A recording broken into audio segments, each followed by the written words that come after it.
for a lot of my friends, this is their only business. This is literally their lifeline. And so I find it very not cool is my official diagnosis. Super uncool by the orange guy. I feel like I could rule the world. I know I could be what I want to. I put my all in it like no days off. On the road, let's travel, never looking back. All right, Shaan, mahalo. My first question is, what's it feel like to be an extra on the set of White Lotus? As long as I'm not the guy who dies, I'm good. All right. So that's my White Lotus game plan. I thought I'd be festive for you. I think you look good. Dude, I was, so as you know, I don't leave my house, and took the family on vacation. So we're in Hawaii, and I texted Ben. I go, dude, I'm getting recognized left and right. And he goes, really? That's awesome. Like, how many times? Like 10, 11? And I go, no, dude, 2, left and right. Like, it happened twice just now. I had to text you right away. This is amazing. Where did you get recognized? At the airport? Dude, someone voice recognized me. I was coming around the corner somewhere. I'm talking to my kids, and some guy just runs around the corner. He goes, hey, are you Shaan? I go, did you just recognize my voice? He goes, yeah. I've listened to the podcast a bunch. Dude, there's been so many times where like I've met someone and I'm like, we should hang out. And then they text me. You want to get on this flight? Yeah. Do you have a ticket? Well, like if I'm like flying home and like someone's sitting near me, I'm like, do you want to like be friends and like get together sometimes? And then they'll message me a week later. I'm like, what was I doing? Funny. It's like going to the grocery store hungry. Like I'm just like making bad choices. Can we talk about tariffs really quick? First of all, I want to let people know I don't know anything about this. Like I'm not like an economist, which everyone is all of a sudden. But I want to know, did you go to Hawaii because you were sweating and you're like, I need to find peace or what? Dude, the last time I came to Hawaii, I don't know if you remember this, was in 2022. Wasn't it like some crypto thing? Like you crashed? Yeah, I landed, and the same day I landed, crypto had the biggest crash. Luna basically went broke, and it brought down Bitcoin with it. And I basically landed and then lost $1 million, and was just trying to hang out with my wife and just be like, okay, cool. I'm just not going to mention this, like how expensive this vacation just got. And the worst part was, because I was on vacation, I didn't have like any of my normal like computer hardware or anything. Gear. I couldn't sell. Your I gear. couldn't do anything. Yeah, like this cold storage is working out great.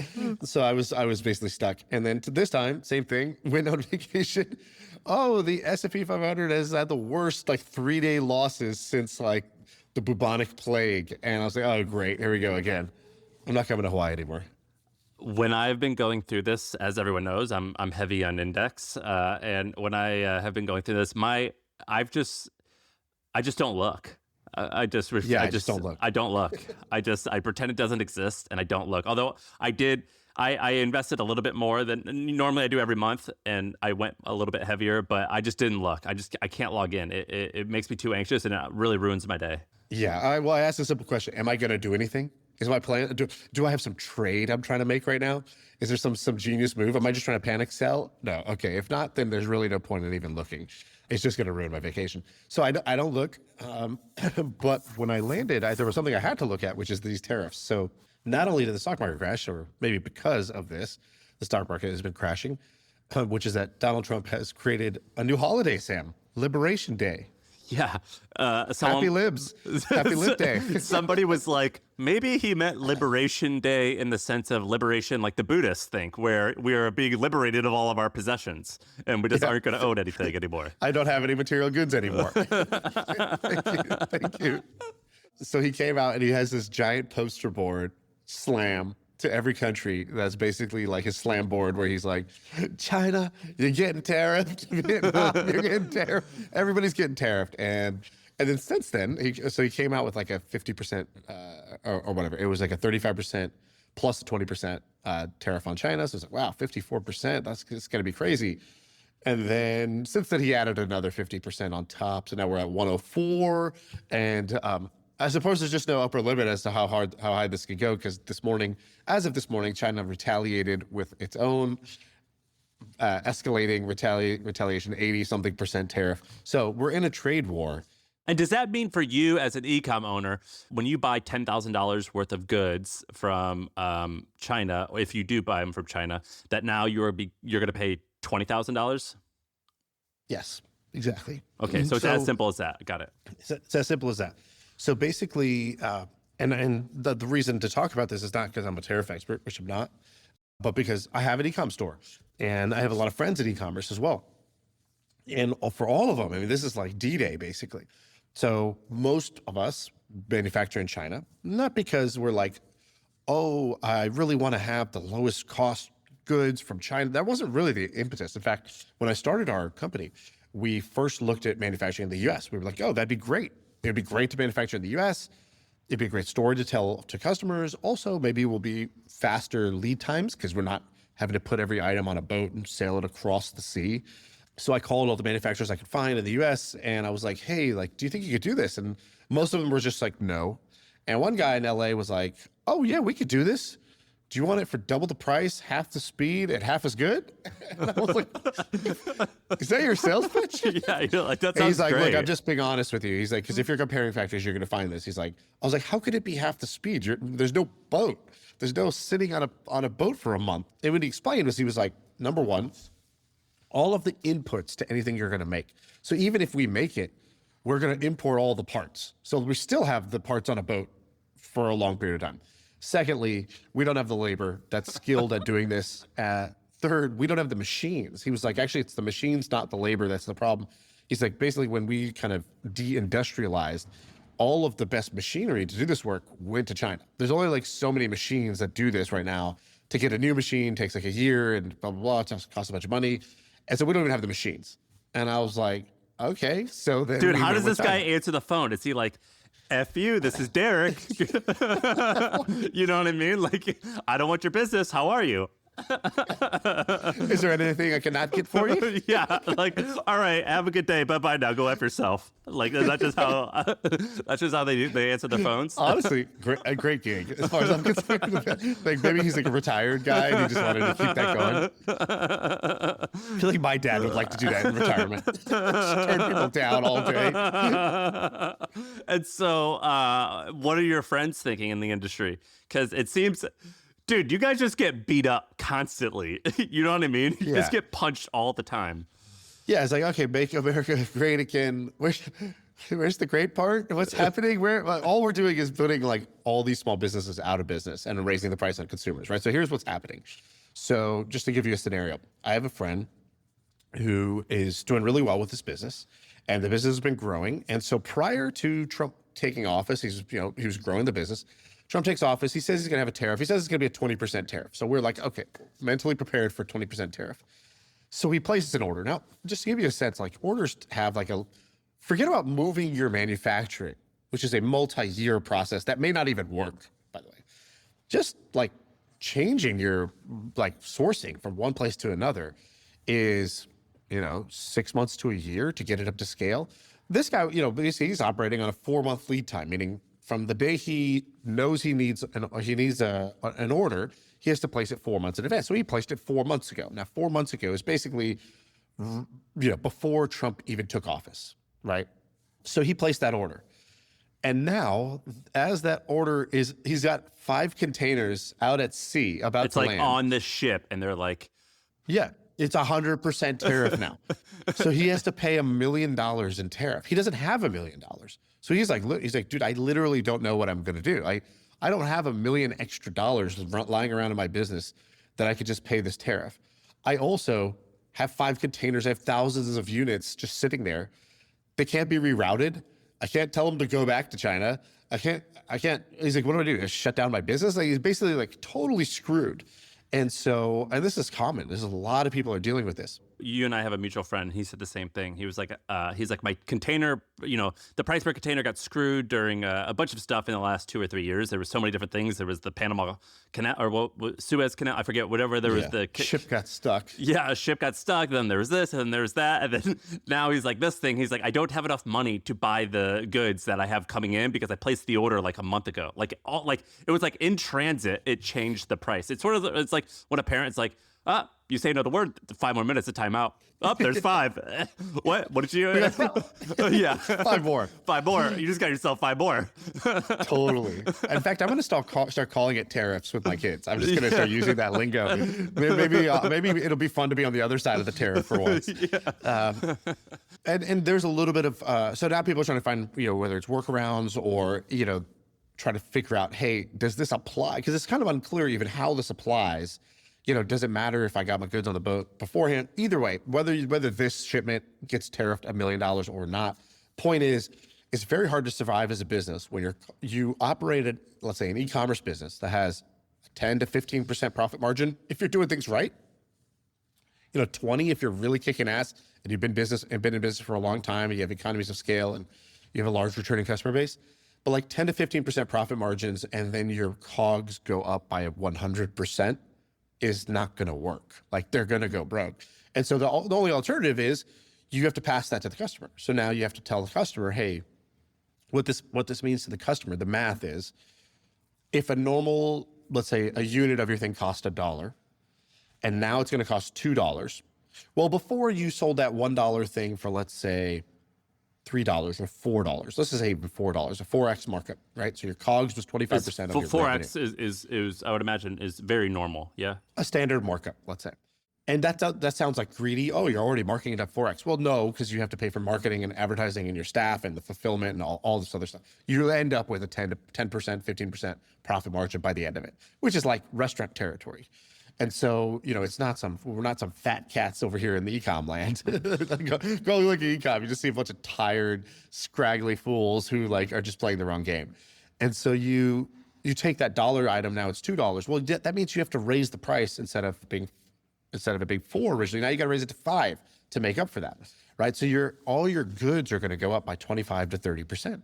So that's inflationary, right? So if you thought, inflation was bad before, the price of eggs and all this stuff, well, wait till Christmas season comes and nobody could buy a toy because all the toys are made in China, right? Like this is things, all the shirts are made in China. All the toys are made in China. And if they're not made in China, they're made in Vietnam, which also got tariffed. And so it's like, there's a few countries that make all the stuff. And this plan really doesn't make a lot of sense to me. Now, maybe I'm just being sensitive because I have a business in the space. This is your painful. Lifeline. Yeah. Yeah. So, less so for me because I have a lot of businesses, but for a lot of my friends, this is their only business. This is literally their lifeline. And so I find it very not cool is my official diagnosis.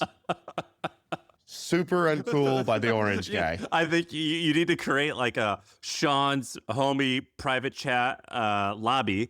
And you guys could spend literally thousands of dollars to lobby the government to change their opinion. Dude, I'm going to go to the lobby of this hotel and just see if I can get someone to change their mind. Is that what lobbying means? That's the only lobbying I'm doing. And you'll declare bankruptcy down there by yelling it and declaring it. Exactly. And so, by the way, I don't know if you've read Molson, who, I don't know if you know Molson Hart. He wrote a great post on X that I think is worth reading. And it's basically called America Underestimates the Difficulty of Bringing Manufacturing Back. And he gives 14 reasons about why, even if you took the generous side of this policy and you're like, oh, you know what? Short-term pain for long-term gain, right? Because I think we can all agree there's short-term pain, right? The business owners have short-term pain. The consumers who are going to have their prices raised, short-term pain. The factories on the other side have short-term pain. The stock market is crashing. That's short-term pain. The 401ks are going down. So that part's pretty unambiguous, the short-term pain. The question is there even long-term gain? And he wrote a post that basically outlines very, thoughtfully why there's some problems with this. And he's basically one argument after another. It's sort of not only does moving a manufacturing plant back to America take a long time, by the time a business owner who today is getting hit by these tariffs, assuming they could somehow survive, spend millions of extra dollars opening up manufacturing in the United States, which is not going to happen, and it's a multi-year period before they get it all online, and then they magically find the labor to do this because we don't really even train people in America to do this type of work anymore. There's going to be a new president, and you don't even know what the tariff situation is going to be. By then, it might be a total fool's errand to do it by then. So nobody's really going to be able to make that move. Most likely, what's actually going to happen is he's we tried to do this in Trump's first term, and all we did was make Vietnam great again. Like basically, the manufacturer just shifts to one of the other low-cost Asian countries that has lower tariffs is what's going to actually happen. There's not going to like magically bring jobs back. Oh, and by the way, you don't want to sit there and knit T-shirts either. Like this is not a job you want. Like these are jobs China doesn't even want. Yeah, You want it? Dave Chappelle was like, I want to wear Jordans. I don't want to make them shits. Exactly.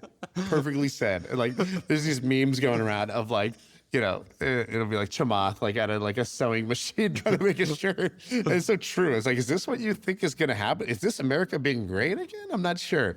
And so, you know, political stuff aside, I think that the tariff situation is really crazy right now. And as a business owner, it is very, very tricky how to navigate this. Amongst your friend group, is it going to put anyone out of business, or is it just going to destroy their margins? Like, is this like a complete huge risk, or is it like you've just made my life more challenging?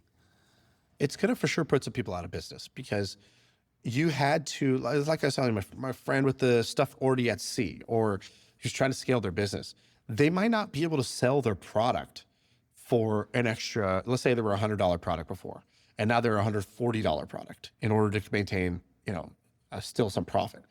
So on one hand, demand is going to go down, right? I'm going to have less customers because I had to raise my price. My costs went up. My cash flow that I had in the business went down, and maybe down to a point where I'm needing to borrow money in order to just pay the tariff bills that I have of stuff I've already in flight. It's a very, very tricky situation. You know, what we did in our business was I was like, okay, here's how you deal with situations like this. You have to create like an immediate SWAT team, and let's open up a Google Doc. Let's make 6 bullet points. It's like, what are the 6 levers we could pull? Okay, so pricing, we're going to have to create some sort of tariff surcharge. And we think it could be in this range that'll offset some, but not all of the amount, because we can't pass 100% of it to the customer. It'll kill demand. And so we're going to pass, you know, a few bucks to the customer this way. The next thing we could do, we're trying to source from another country. Okay, it looks like, you know, maybe it's Mexico or it's India or it's one of these lower tariff countries. Okay, you're working on that. You over here, you're going to work on, you know, figuring out how we're going to lower our cost of goods. You're going to have to go negotiate with the factory, ask them to share some of the burden with you. You're going to have to talk to the lawyers and see what's going on with the stuff that's already in flight. Hey, we're going to have to bring down the purchase orders because we have to be way more conservative. Hey, you're going to have to go secure more debt because we're going to need a line of credit to make sure we can withstand the storm here. And so we created this plan. I was like, we're meeting every day. These 5 people, like the 5 core people in the company, whatever other priorities you had, they're gone. This is your priority now. We're going to meet every day and we're going to work on this plan for the next, you know, N number of days until this plan is executed. And I think it's going to take that level of intensity. I think a mistake I made in the past is when things like this happen and you sort of take a little bit of a wait and see approach. I think that could be very, every day that you don't act can be very costly as a business owner. And so I think one of the key things to do, and like in our business, we have a CEO, we have a full exec team. But when I heard how they were planning to approach this, it was like, yeah, this is like really important, just like these other 4 really important things we have. And I go, no. You need to like have a public, you know, PSA that this is the most important thing you could do. We're going to meet every morning. There's a name for this team, and this is the most important thing we're doing, and this is your top priority. You need to cut off some other shit, right? Like, I think just raising the level of intensity is very key in a situation like this, or people will go out of business. So you got to go snorkeling? Yeah, and this is so funny. I'm on the call talking about how we have to like raise the intensity, and there's literally just like aloha. There's like this like calming like Hawaiian music behind me, and like clearly like palm trees, and I'm like, guys, this is life or death. And I going down a water slide on the Google Meet. I didn't plan it this way, all right? Like, you stop like mid talk to like get your drink that has the umbrella on it, and you're like looking for the straw with your mouth.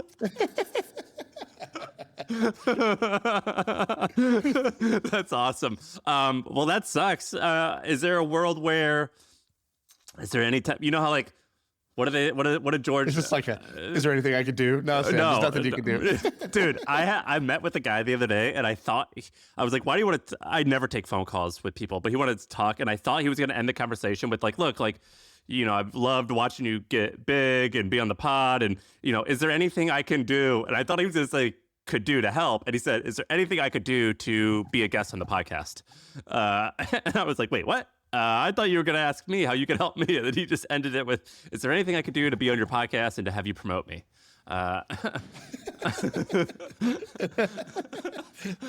was like, no, there's nothing that you could do. Wow.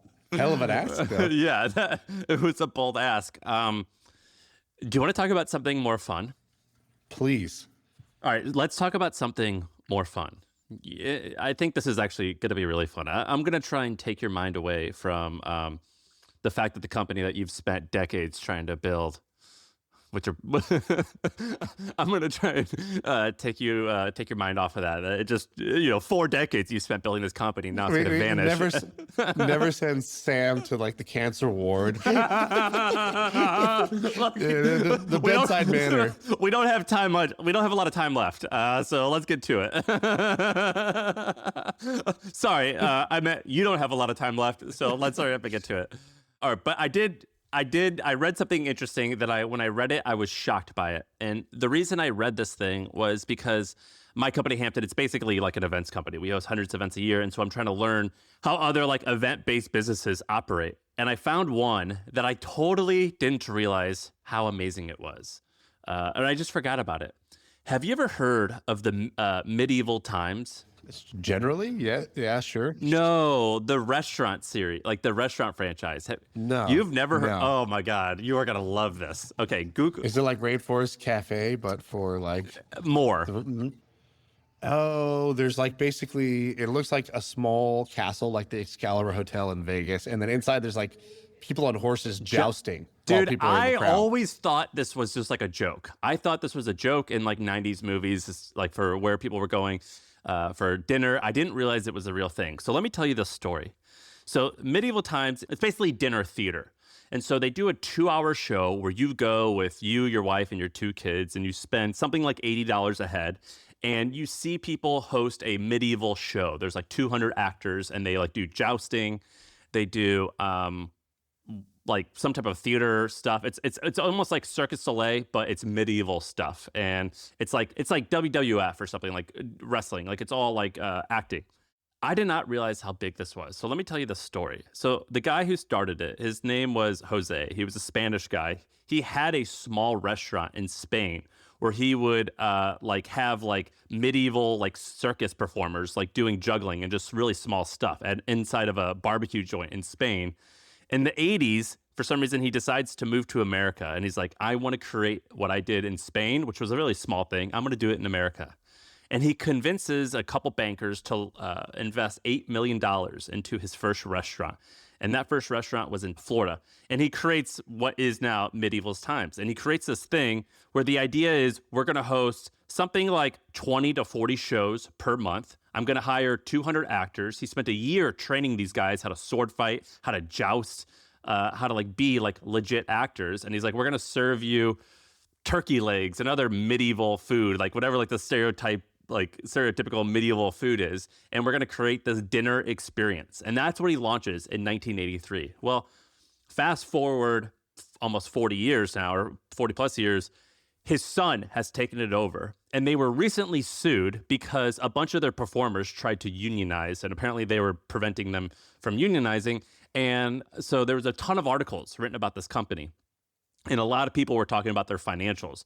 They're enormous. So this company does, so basically they have, it's estimated around 2 to 2.5 million people a year coming to the restaurants, and they make something like $150 to $200 million a year in 10 locations hosting these dinner theater shows. It's amazing. I had no idea this was this big. And since 1983, they've hosted close to 80 million people at these events. Have you ever been to one of these? No. So there's 10 locations, and I haven't lived in any of the places. Dallas, Myrtle Beach, Scottsdale, like places that I've, haven't really lived in. So I've never been to one. Have you? No, I've never been to one. Say the numbers again. So how big is this? So just on 10 locations? On 10 locations during the union lawsuit and things like that, reporters were doing back of the envelope math, and they were like, we think the company does between 150 and $200 million a year in revenue. And there's 10 locations. And each location hosts something like, depending on the how popular it is, but the lowest one does something like 20 performances a month, all the way up to 60 performances a month. So 2 a day for 30 days. It's insane how much demand there is. And it was estimated that it was around 2 million people a year attending. And on their official website, they say something like 76 million people have ever attended a medieval times restaurant for one of their performances. Is that insane?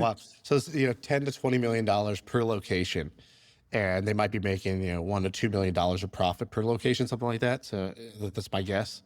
Or more. So the way it works is it's not a normal restaurant. And so you don't order the food. It's all pre-selected. And so it's like an assembly line. At the same time, all 1,000 guests get the exact same food. So like there's a lot of like maybe potentially significantly more efficiencies than a normal restaurant because there's not like, a whole menu of stuff to do. And get this, their performances, they only change the performances every 5 to 7 years. So they spend a lot of time like making the performance, and then everyone else just goes and learns it and they perfect it over the course of 5 to 7 years. So they don't even change it that often. And it takes like 200 performers for every show. Yeah, it's pretty rough for, night performers, right? Because you have like this step down between Game of Thrones and the medieval times restaurant. It's so vast.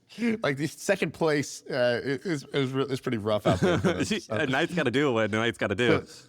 So this is hilarious because you were like looking this up as an analog for Hampton. Are you thinking about getting in the turkey leg business? What's going on? Well, the way that we are going to grow is through launching cities. And I'm like, trying to study like how launches work. How do you have like general managers of each city, of each region? I'm just trying to understand like the logistics of it. And I'm looking at a variety of unrelated, but still in the event space just to figure out how do they do it? How do people do it? And so I'm just looking at a ton of different ways. And I was just curious about, for some reason I came across these guys and I started thinking about it. I'm like, oh, they have 10 locations. Are they franchises? How do they work? And it just caught my eye and I was shocked at how big they were. Dude, can I tell you a goofy story that's kind of similar to what you just described? So I've been writing this book like on the side. I'm not sure if I'm going to actually publish it or not. Like, but I kind of I went down a rabbit hole. I got interested in it, and it was around how creativity works. So how to be a more creative person, and ultimately like make hits. So like, where do the hits come from? What's the title? Bad art. Bad art. Okay. Yeah, so it's like because there's one of the key like obvious it sounds obvious in hindsight, but like when you go look at the creative process of the world's most successful creative people, you would think, oh wow, the ones who make the hits, the things that we all love, the high quality stuff, they just nail quality. And if you listen to any of their interviews, you watch their process, they don't give two shits about quality directly. What they do is they focus on quantity, and their belief is basically that quantity is the only way to get to quality. So they play a volume game, and they're like, we produce a lot of bad art, and that's where the one or two things that are real gold come from. If you just sit down and try to make gold, it doesn't work. You actually end up not creating at all. And so one of the things I've been looking at is like how some of the big breakthroughs came from doing what you're talking about, which is like you learn from an adjacent space. So you go and the Wright brothers who ended up creating the first airplane. Dude, George, I read their book and they're amazing, but George Mack summarized their book amazingly in his high agency blog post. Yeah, exactly. And so they were not funded. They had no education. They had no team. They had no specialty, no experience doing this, no nothing. And like, meanwhile, there was a guy over there funded by the Smithsonian, had $2 million in funding, had tons of engineers and scientists on his team, had all the press and the fanfare. It was clear that he was going to be the win. He was the favorite.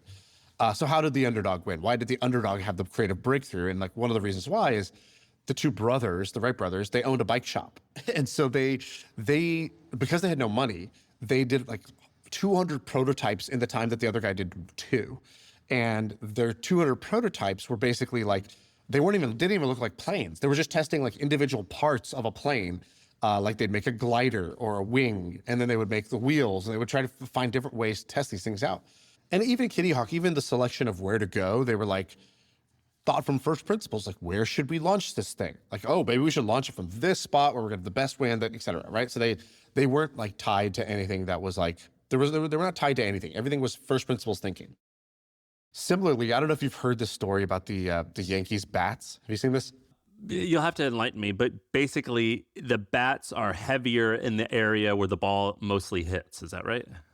Yeah, like the story, I mean, take the physics of it aside, like the story is just kind of interesting because here you have baseball, this game that's been around for like, I don't know, 100+ years or whatever.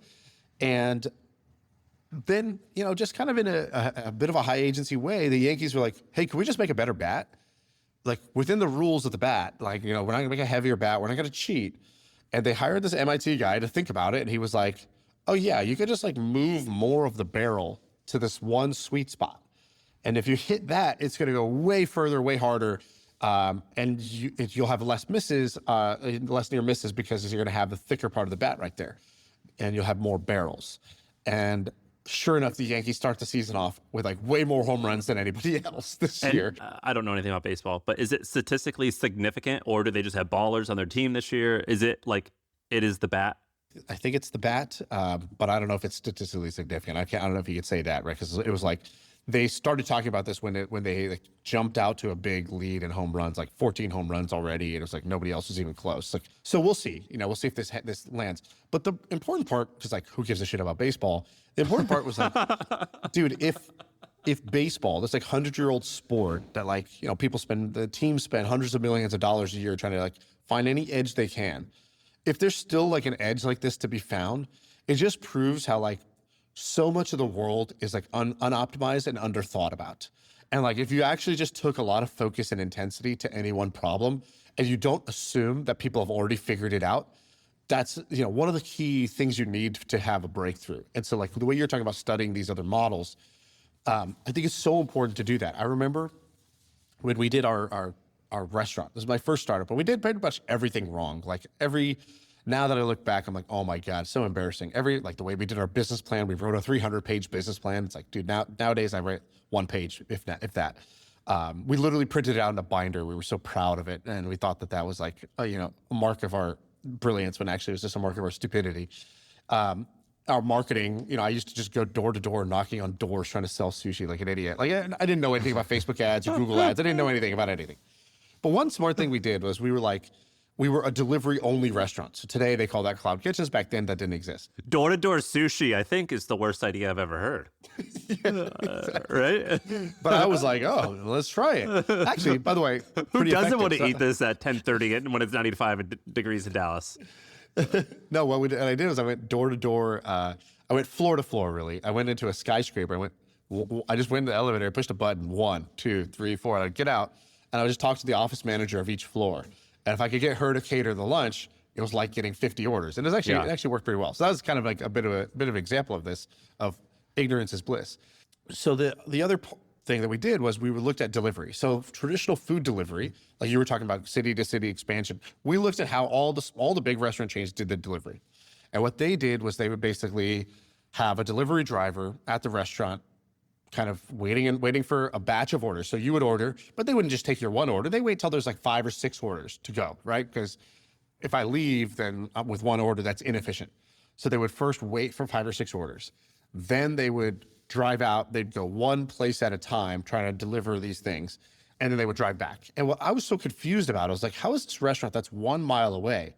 Why does delivery take 40 minutes? Like, it just didn't make any sense. Like, the route is like 2 minutes. So like, how is it possible that it takes 40 minutes for the order? And so I watched them and I studied them, and we had our buddy Dan become one of them. And it was like, Dan, you work for Noodles & Company now? You got to figure this out. You were doing the deal move before deal did it? You had a... Yeah, we sent it a spy. Yeah, espionage. All he came back with was just like, dude, don't eat the food at Noodles & Company. There was so much salt. And we were like, but what about the delivery? He's like, oh, I didn't even get delivery. I got assigned soup. So I've been making tomato soup. And he's like, so much salt in this soup, it's insane. So, but we figured out a breakthrough. The breakthrough was basically, we realized that it was the slowest part of the delivery was not the drive. It was the driver doing that last kind of, not even last mile, like the last 200 feet to your door. So like finding the exact house or apartment, and then you go there and you knock and you wait, and then they come out, and then whatever. That was where the slow part was. And so what we did was in downtown Denver, we created something called the drop zone. So in between a whole bunch of skyscrapers, we just had one guy stand there. He was our delivery guy on the ground, and then the driver just kept going back and forth, dropping off orders to him nonstop.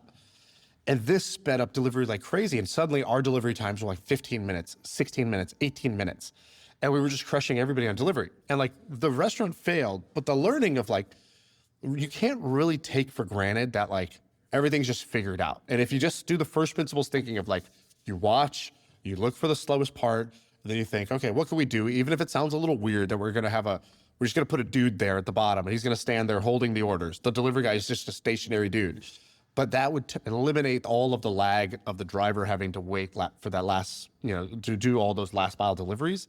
That was the key for us. I found when doing this, there's a few hard parts, like just doing the exercise. The hard part, one, is knowing what things to question and what things to accept. For example, let's say you're creating Tesla and you're like, well, an electric battery, that probably can go long enough. Like if I look at the math behind it, but they didn't like change the shape of the wheel. That's a very obvious one. But when you're running a company, it's very hard to decide what to question and what not to question. It's also incredibly challenging to get yourself into that mindset of first principles thinking, and more challenging to convince your staff or your coworkers or whatever to just like come with like an open mind and actually get on board and being open-minded to trying this exercise. I found that to be hard. What's hard about it? And then how did you try to tackle that? For example, just like the people saying like, well, it has to be this way for these reasons. And it's like, you have to say to them, I know, but just like, I know you think that, but just try to get beyond that just for a few minutes and let's just have a conversation where it doesn't happen that way. What would happen? There's this book called The 6 Ways of Thinking for Design. I forget exactly. Do you know what I'm talking about, that book?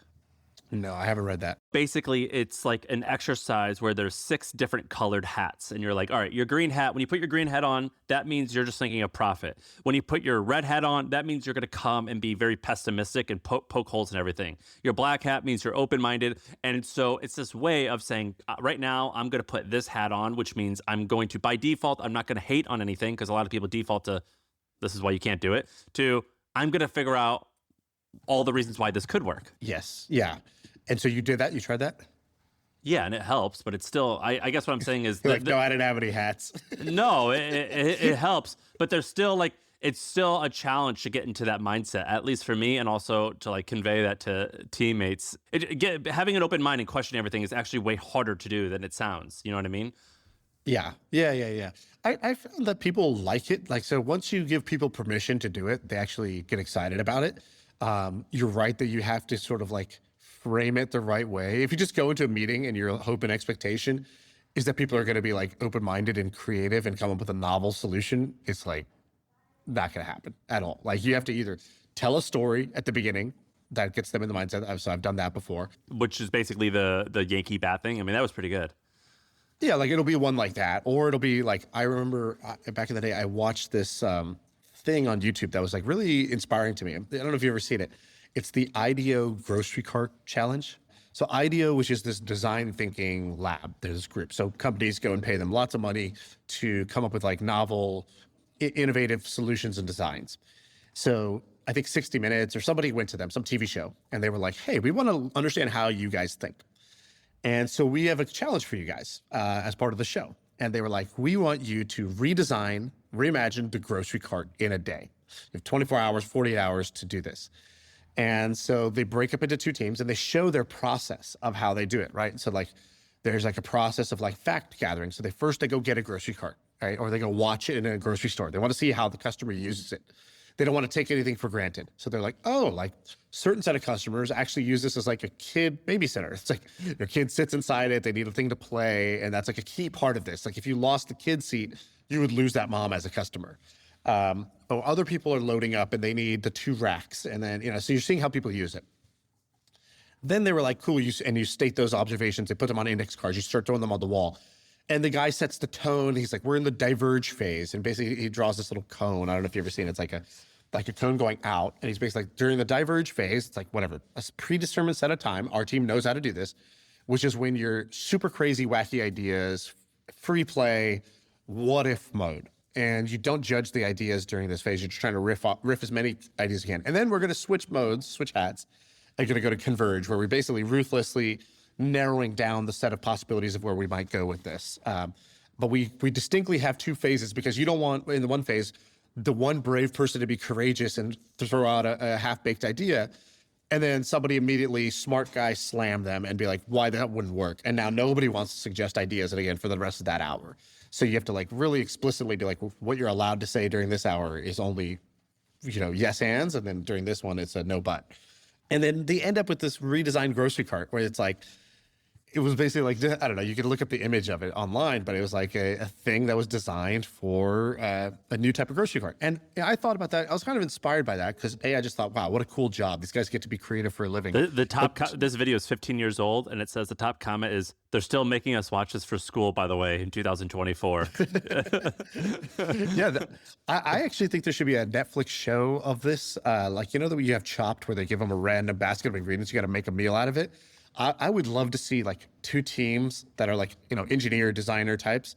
And you basically give them like a challenge, like redesign the grocery cart, like redesign, make the inside of an elevator more entertaining and just see what they do. Like I would find that super fascinating as like a TV show. And I think it would inspire a lot of people to become like engineers or designers if you watch that. The same way like Shark Tank, although it's like totally like bogus in terms of like the entrepreneurship that they show, it's super accessible and it gets people excited about the idea of entrepreneurship. This book sounds pretty great. Bad Art. It sounds like a pretty good idea. It's a great book. I'm excited about it. The only hesitation I had on it was like, I feel like I already got a shit ton of value out of it doing the like research and the kind of the prep, like of outlining, like, oh, here's the big ideas and like crystallizing them in my mind. So you're going to be like Derek from LA and you're going to just say, F you, reader. I don't care about you. It's already. Exactly. Do I need to go the extra mile of publishing it for other people to benefit? I'm not sure that I care about that. Like, I'm not gonna make any money off this. I'm not trying to get famous off a book. Why do I need to do that? So I might publish it. The other problem is like, I'm not sure how many other people nerd out about this idea of making great art, making great products, just insanely great things, and caring about being wanting to learn the creative process. Because what I figured out during this, that's obviously foolish. What about that guy? Like, that's a foolish thought. Yeah. You got me on the hook. You got the compliments on the hook. Because what about that Austin guy? Like, artist. What was it called? Great Artist Steele. Is that what it's called? Do I want to just be that Austin guy? You didn't even know this guy's last name. I know the book cover. Isn't it like what's it called? Great Artist Steele. Yeah, like I know that a lot of smart people whose books I read, they always say that like we had Jack Carr on the podcast who wrote all these amazing fiction books I love, and he talked about it. Ryan Holiday talked about it. Mark Manson, who I know you like, talked about that book. Everyone likes that book. That's the thing. It's a lot of authors. Like I wrote this thing because I was studying how to do this because I wanted to write a book. I didn't want to write the book about this, but that's just where I landed. It's for sure super important for anybody who's like an author, screenwriter type of person. It's just that's such a small percentage of the population that I'm not sure it's worth the pain of publishing. But dude, I don't know if the comments of YouTube persuade me enough, I might be open to publishing this. If Sahil Bloom can convince everyone on Twitter to share his book, you can too. What's hilarious about Sahil, because Sahil's great, and Sahil's such an achiever. He brought the PE energy to totally to authoring. He brought the Ivy League energy, right? He achievered his way into Stanford, achievered his way to being a good athlete, like a D1 athlete, achievered his way into private equity successfully, achievered his way into a six pack, he's like, all right, give me a target and like show me a ladder and I shall climb.